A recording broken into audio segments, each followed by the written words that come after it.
At Chesham Motor Show, we found another interesting car, Lotus Emira, which is quite rare in a way, and it's quite a pivotal car for Lotus, with Steve, the owner. Good to meet you. You too. So talk me through this, because you bought this, you obviously love this car. I you do. brought it here to show it off. Yeah, absolutely. I bought it, I went in the waiting list in August 21, picked it up last year from Hethel. The factory had an amazing tour of the factory, and then gingerly drove it home from all the way in Hethel. What is it that made you really want this car from the outset? What was it that drew you to it?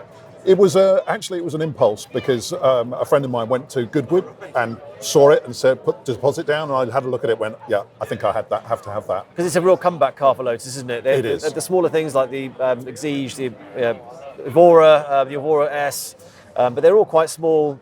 Maybe less powerful, but this is a bit more of a statement, isn't it? You're right, and I went to the launch and actually got in it to make sure I could fit in it because Lotus is notoriously small. Do you fit? I do, and I don't have to drive like that. Yeah. It's at 6'2", I fit. So you ripped it round Hethel, and how was that as an experience? And was that the first time on track, or? I took it very gingerly. Yeah. The steering and the gearbox were quite stiff at that stage, and over time, though, it's got 3,000 miles on the clock now.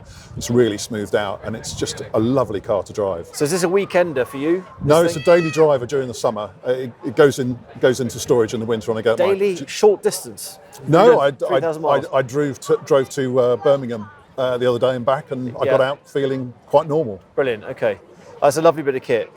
Is there any particular feature that you think? I mean, there's. What's your, I suppose, your favourite thing about it, other than the way it drives? It's very light on steering, and you can feel everything through the steering wheel of what the road does, and that's typical of Lotus, as I understand it.